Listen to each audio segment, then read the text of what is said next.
اللہ کے رسول نے دعا کیا بتایا کہ بندہ کیا کہے، اللہم انی عبدک وابن عبدک وابن امتک ناصیتی بیدک ماضٍ فی حکمک۔ پوری دعا پڑھوں اور پھر ترجمہ کروں، ایک ایک ٹکڑا لے۔ شیخ نے اس کی تشریح کرتے ہوئے کہا کہ اس دعا کے اندر چار ایسے اصول بتائے گئے ہیں جو آخر میں دعا ہے، اس سے پہلے چار اصول کا ذکر ہے کہ کوئی بھی بندہ اگر اپنے غم و اندوہ کا علاج کرنا چاہتا ہے تو اس سے باہر نہیں ہو سکتا۔ ان کی بات کو میں اپنے الفاظ میں کہہ رہا ہوں۔ وہ کہتے ہیں کہ پہلی چیز جو اس دعا میں بتائی گئی ہے کہ اپنی بندگی کو محقق کرنا، خالص بنانا، کہ ہم اللہ کے بندے ہیں، یہ بات ماننا، اعتراف کرنا کہ اللہ تبارک و تعالیٰ کی بندگی میرے لیے بھی، میرے ماں باپ کے لیے بھی، میرے ماں باپ بھی اللہ کے بندے ہیں، محتاج ہیں، میں بھی اللہ کا بندہ ہوں، اس کا محتاج ہوں، اس کی عبادت اور اس کے سامنے انکساری، عاجزی، خضوع اختیار کرنے کی ضرورت ہے مجھے۔ تو پہلا یہ کہ پورے طریقے سے اللہ کے سامنے انکسار ہو، خضوع ہو، اور اس بات کا اعتراف ہو اپنی طرف سے، اوپر زبان سے بھی اور دل سے بھی، کہ میں اللہ کا مخلوق ہوں، اس کا مملوک ہوں، اللہ میرا مالک ہے، میں ہی نہیں میرے ماں باپ بھی، جو قریبی ماں باپ ہے جس کو ہم ابو اور امی کہتے ہیں وہ بھی، اور جو دور کے ہیں یعنی حضرت آدم اور حوا، وہاں سے لے کر آج تک جو بھی ہے سب اللہ کے بندے ہیں، سب اللہ کی مخلوق ہے۔ اس میں سارے انبیاء، اولیاء، صالحین سب آ گئے، اچھے برے بھی آ گئے۔ اللہ نے کہا، یہ کہہ رہے ہیں کہ یہ اپنے ماں باپ سے لے کے سارے لوگوں کے بارے میں یہ عقیدہ رکھنا کہ ہم اللہ کے بندے ہیں، اس کی مخلوق ہے، اس کے مملوک ہے، وہی ہمارا مالک ہے، سب کچھ کرنے والا ہے۔ چنانچہ بندہ پہلا جملہ کیا ہے، اللہم انی عبدک، اے اللہ میں تیرا بندہ ہوں، وابن عبدک تیرے بندے کا بیٹا ہوں، میں بھی تیرا بندہ غلام ہوں، میرے باپ بھی، وابن امتک اور تیری بندی کا، لونڈی کا، کنیز کا بیٹا ہوں، یعنی میری ماں بھی تیری بندی ہے، وہ بھی تیری بندگی والی ہے۔ چنانچہ سب کے سب اللہ کے مملوک ہیں، اور اللہ تبارک و تعالیٰ سب کا خالق ہے، مالک ہے، آقا ہے، سارے معاملات کی تدبیر کرنے والا ہے۔ یہ ہمارا عقیدہ ہونا چاہیے کہ سارے کائنات کا نظام اور اللہ تبارک و تعالیٰ کے ہاتھوں میں سب کچھ ہے، کوئی اور کچھ نہیں کر سکتا۔ اسی لیے اس دعا میں اللہ تعالیٰ نے آگے، اللہ کے رسول نے جو کیا سکھایا، اللہم انی عبدک وابن عبدک وابن امتک ناصیتی بیدک، میری پیشانی اللہ تیرے ہاتھ میں ہے،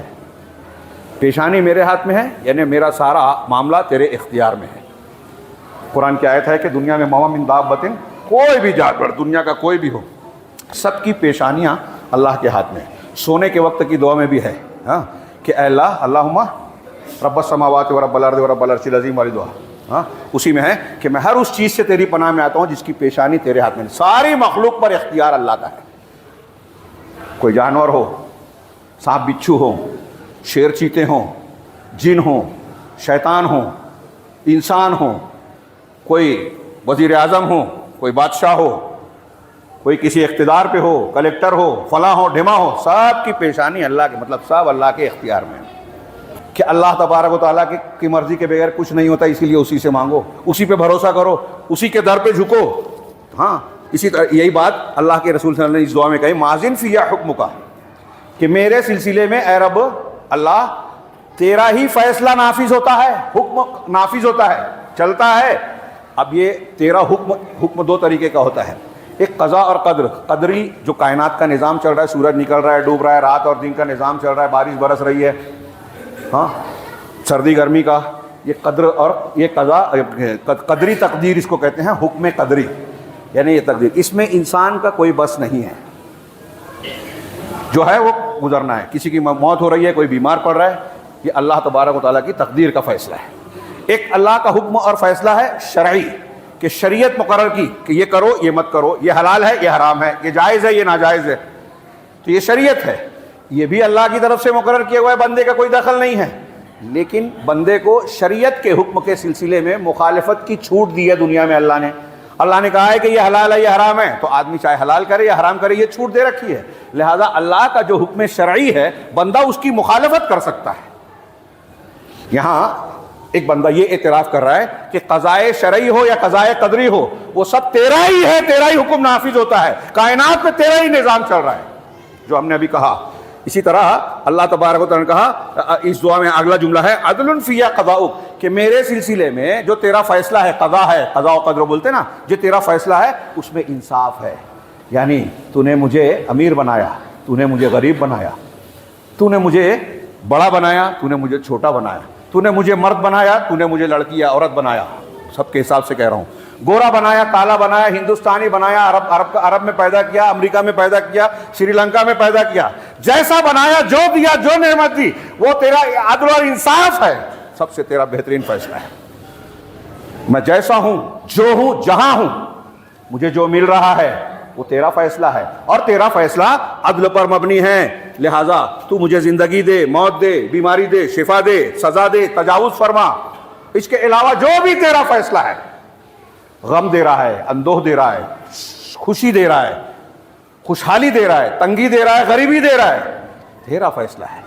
ہاں اس میں عدل ہے، مجھے کوئی شکوہ شکایت نہیں. وما ربک بظلام للعبید، ہمیں یہ عقیدہ ہونا چاہیے کہ اللہ بندوں پر ظلم نہیں کرتا. ہمارے گھر میں میت ہو رہی ہے، ہمارے کاروبار میں نقصان ہو گیا، ہمارے گھر میں فاقہ ہو گیا، ہمارے گھر میں کوئی پریشانی، مصیبت، دکھ، غم آ گیا، یہ ماننا چاہیے کہ یہ اللہ کا فیصلہ ہے. جملہ ہے آگے، اللہم انی اسألک بکل اسم ہو لک. آگے کے جو جملے ہیں اس دعا میں، اسألک بکل اسم ہو لک، اے اللہ میں تجھ سے سوال کرتا ہوں تیرے اور ہر اس نام کے ذریعے جو تیرا نام ہے، سمیت بہ نفسک، جو تو نے اپنی ذات کا نام رکھا ہے، او علمتہ احدا من، او کیا ہے، علمتہ احدا من خلقی، او انزلتہ فی کتابک، یا جس کو تو نے اپنی کسی کتاب میں نازل کیا، توریت میں، انجیل میں، قرآن میں، اپنے نام کو نازل کیا، اس نام کے ذریعے تجھ سے مانگ رہا ہوں. او کیا علمتہ احدا من خلقک، یا اپنی مخلوق میں سے کسی کو تو نے سکھایا ہے، کوئی نبی ہو، پیغمبر ہو. آخری اگلا جملہ ہے، او استأثرت بہ فی علم الغیب عندک، یا تیرے وہ نام جس کو تو نے اپنے پاس غیب میں رکھنے کو ترجیح دی، نہ کسی کتاب میں اتارا، نہ کسی بندے کو بتایا. مطلب اللہ کے بہت سے نام ایسے ہیں جو اللہ نے کسی کو نہیں بتایا. صرف 99 نام نہیں ہیں اللہ کے،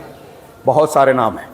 99 جو یاد رکھے گا، اس کے تقاضے کو پورا کرے گا، وہ جنت میں جائے گا. یہ بخاری کی حدیث ہے، دوسری حدیثیں بھی ہیں. لیکن اللہ کے نام بے شمار ہیں. اس حدیث سے بھی پتہ چلتا ہے اس کی دلیل کہ تیرے وہ نام جو تو نے اپنے پاس غیب میں رکھنے کو ترجیح دی. تو اس حدیث کا یہاں دیکھیے وسیلہ کس کا لگا رہے ہیں، تیرے ناموں کا وسیلہ، جو تو نے اپنا نام رکھا ہے، کسی کتاب میں اتارا ہے، کسی مخلوق میں سے کسی بندے کو بتایا ہے، یا جس کو تو نے اپنے پاس غیب میں رکھا ہے. ان ناموں کا وسیلہ لگا کے دعا مانگی. تو اللہ کے رسول نے دعا کا آخری جملہ کیا سکھایا کہ اتنے وسیلوں کے بعد ان تجعل القرآن ربیع قلبی، کہ اے اللہ تو میرے قرآن کو میرے دل کی بہار بنا دے، وجلاء حزنی وذہاب ہمی وغمی. روایت کے الفاظ کا فرق ہے کہ میرے غموں اور حزن و ملال کو دور کرنے کا، کرب اور مصیبت کو دور کرنے کا ذریعہ بنا دے قرآن کو میرے دل کی بہار بنا دے، اور پھر ان وسیلوں سے پروردگار میرے غم کو دور کر دے. اس پوری دعا میں کئی بڑے دروس ہیں جو میں نے شروع میں ایک آدھ دو کا اشارہ کیا. سب سے پہلی یہ کہ اللہ سے مانگو، کسی اور سے نہیں. دوسری یہ کہ اسی پہ توکل، بھروسہ، اپنی بندگی کو اللہ سے جوڑیے، اللہ کو پہچانیے، قرآن سے رشتہ قائم کیجئے. اللہ تبارک و تعالیٰ کی معرفت جتنی حاصل ہوگی اتنے آپ دیندار بنیں گے.